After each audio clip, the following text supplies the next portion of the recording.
lúc rồi cái nào thì đấy à thay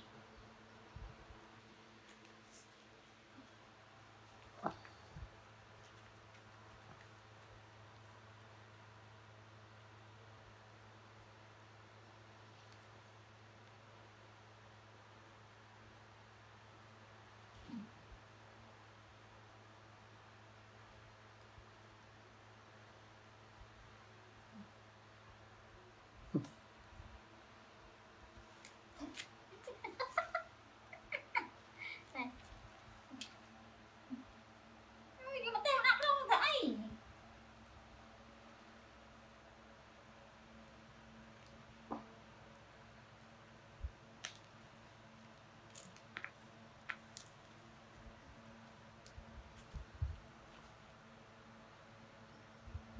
từ đang trên mà ngành này dụng mà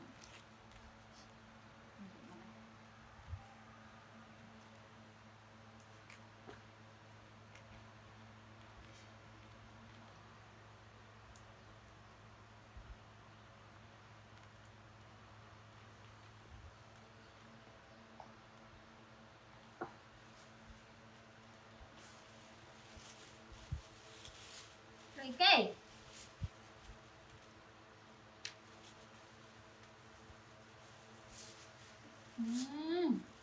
cái gì đông tâm thấy ôi nó miền anh tệ này miền tây mua một cái thùng này mới ôi giờ mình nó cỏ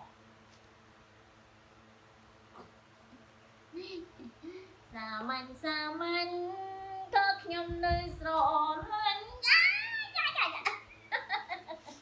dây kê liền trong dây kê này đó phiền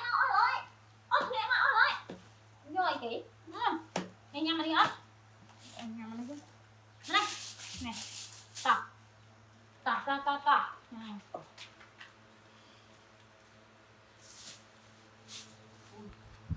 ăn cái tròn rô nát cái trong ăn hay nhăn ơi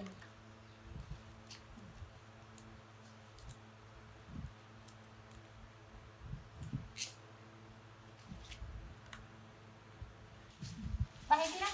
con bà trong bát đây mặn